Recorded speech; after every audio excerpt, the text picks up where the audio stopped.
The lesson. Oh, yeah.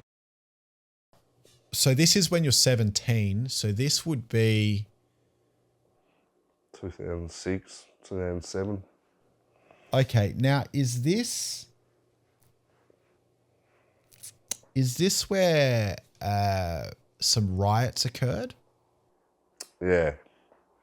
Yeah. Okay, so can you tell us a little bit? Like there was riots and a siege, and I think you attempted to escape from this place as well. They tried to make it out that way, but the reality was I was just trying to escape from the circumstances they'd put me in, like the prison. So then I guess in terms of the riots, can you recall, was that around when you first went in? No. So That was a bit later. Yeah. The riots, as you're saying, plural, the first one wasn't technically a riot. I just, after 5-6 weeks of being bashed and burnt and fucking hit with cricket bats and having hot water tipped down me back when I got me fucking back to just, you think of it, you name it, and this cunt done it to me, like physically, violently. After 5-6 weeks of that, I just lost my mind, and I ended up smashing my cell to pieces in the middle of the night and ended up smashing my way out of the cell, and then ended up causing like $20,000, $30,000, $40,000 damage to the division, because this individual that had been, torturing me and abusing me for the last 6 weeks was, the whole 6 weeks he'd been talking about my sister and telling me he's going to fuck me mother and, all this shit, like just on top of the physical and the sexual abuse. It was like he was trying to like just fully fuck me. And after 6 weeks of it, man, I just fucking lost my mind and smashed my way out of my cell. And he started, what started it was him talking about my father, like while I was in my cell. He's over there saying, "Cain Richardson, do you know that I'm your father? I've been meaning to tell you," like just being a fucking, he's a funny cunt, I'll give him that. That's about the only thing he is, other than a fucking piece of shit. But he's a funny cunt, and he's making fun of me and fucking talking. As soon as he started talking about me dad, that was it. I just lost my shit. And when I actually got out of the cell, he's standing at his window, like, egging me on, going, "And what are you going to do, boy? What are you going to do?" Like, and it was just making me worse, to be honest. I ended up ripping everything, including the ceiling from that room. So pipes, benches, the plastic chairs and tables, the room was just flat after I finished with it either way. And I stacked it all up out the front of his door. And back then, you're allowed to smoke. Like, we weren't, because we were 17, but you could buy cigarettes and matches. And I was just egging him on. Like, I was like, by the time I stacked $40,000 worth of shit up out the front of his door, and he couldn't see out, he's like gone real quiet. And I'm like, "Come on, cunt, tell me you're my father one more time." Like, I think about it, I don't think I really would have set fire to it, because I was in a small room and there was a lot of shit stacked up in front of that cell door, and, two of my really good mates were also in there at this point, it wouldn't have been good for anyone, I don't think, but he wouldn't say it again. That was the main part of it. The first one wasn't actually a riot, it was just me breaking out of my cell and trashing our division, basically.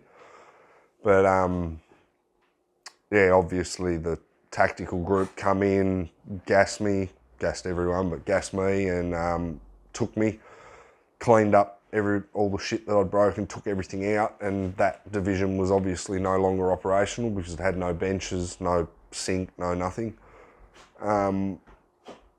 They moved everyone out of that division into the one across from it, which actually held like 16 people.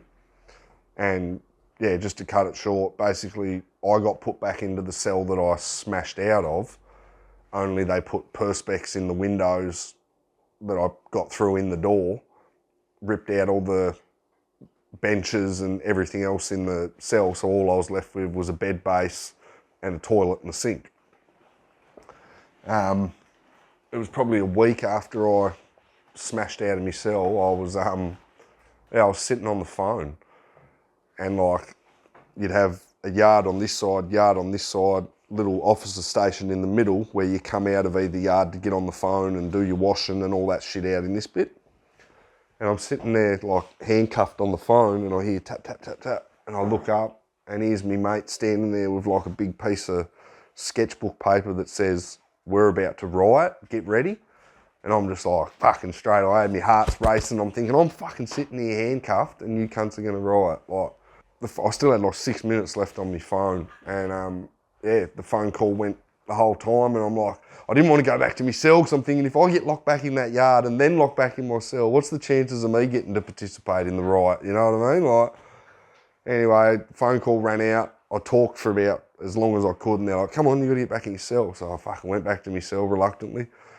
Well, when they put me in there, they let the food hatch down, which is like a square about that big, to put your food and shit through when you're locked in there. And yeah, I just remember sitting there like the whole time. As soon as they shut the door and let the hatch down, I dropped straight down like a little meerkat, and I just sat there looking like over to the other yard the whole time, like waiting to see what was going to happen.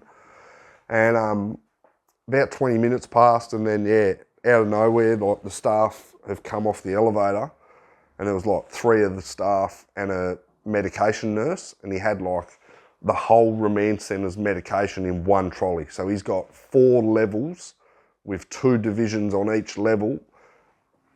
All of one side holds 16, and he had like 140 people's medication on that trolley.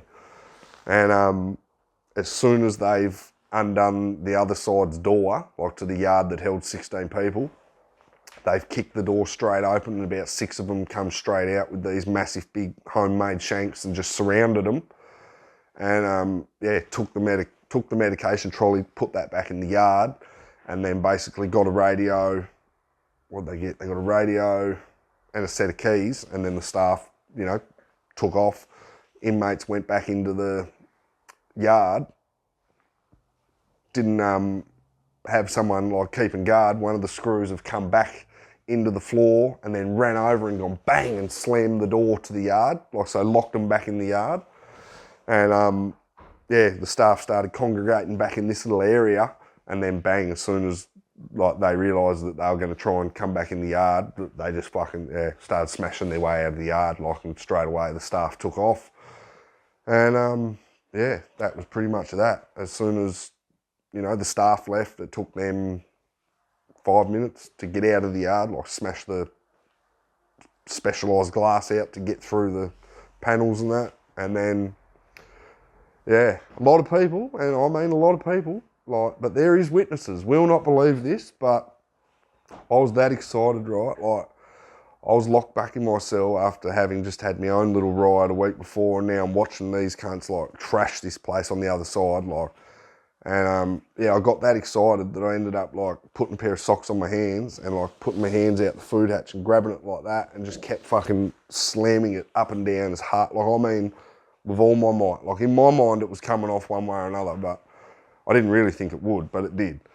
And when I snapped it off, I pulled it back inside the food hatch, right? And I'm holding it and I'm thinking, fuck, that's heavy. Like, that is actually heavy, like just a hatch. And yeah, I fucking ripped the socks off my hands, and I'm like fucking smashing it into my window, and I'm like, you know, it's plastic, it's perspex, I'm never going to get through that. Anyway, I fucking turned around, and by this stage I had like a couple of little cuts, like, because it was razor sharp where it tore off the door. And yeah, I had a couple of little cuts across my palm where I was going like that with it, like slamming it.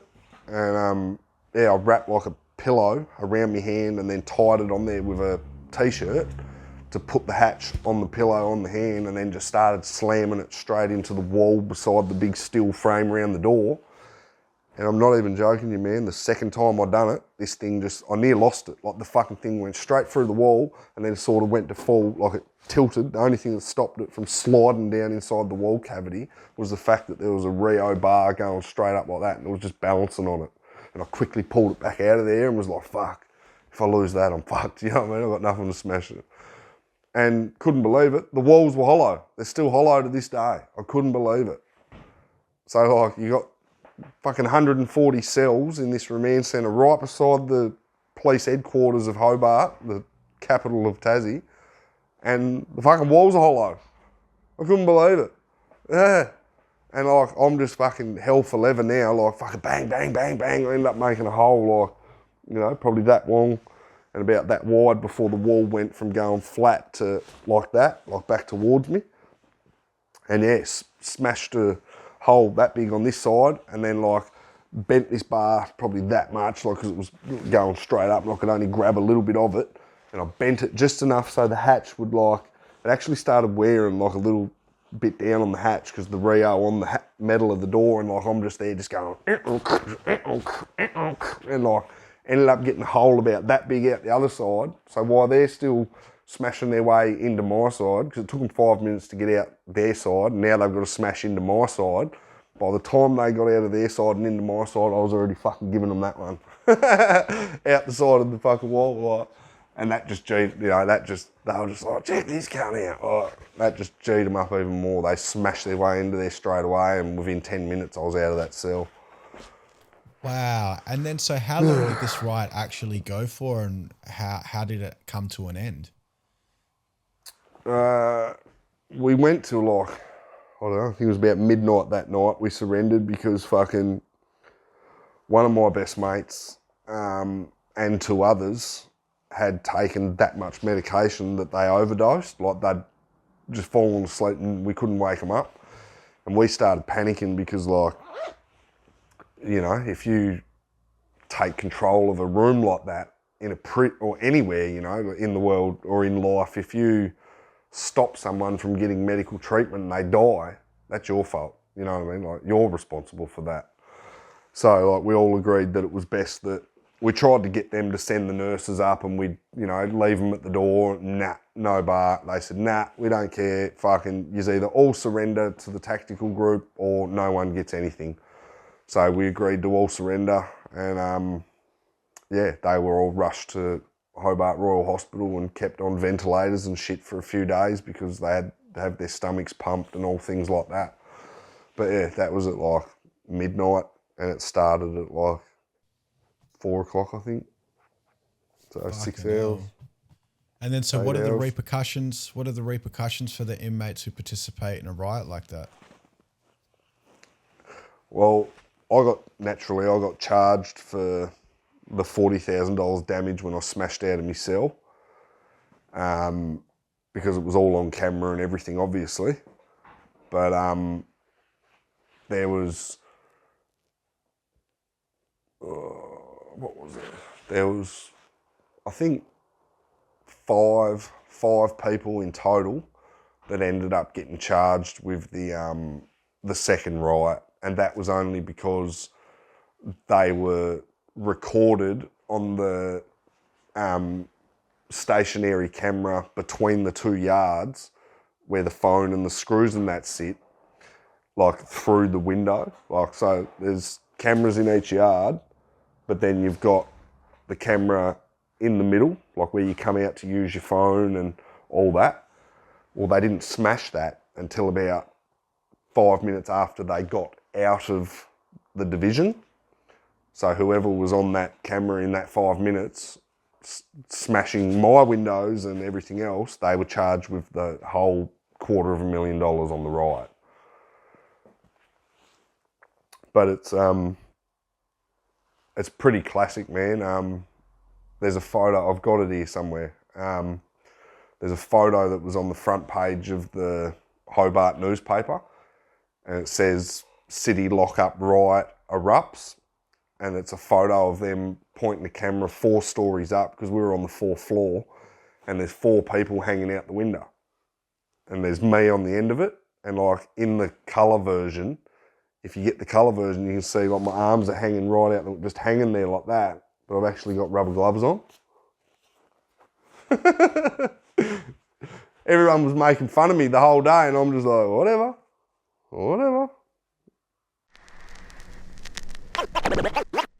The lesson. 927.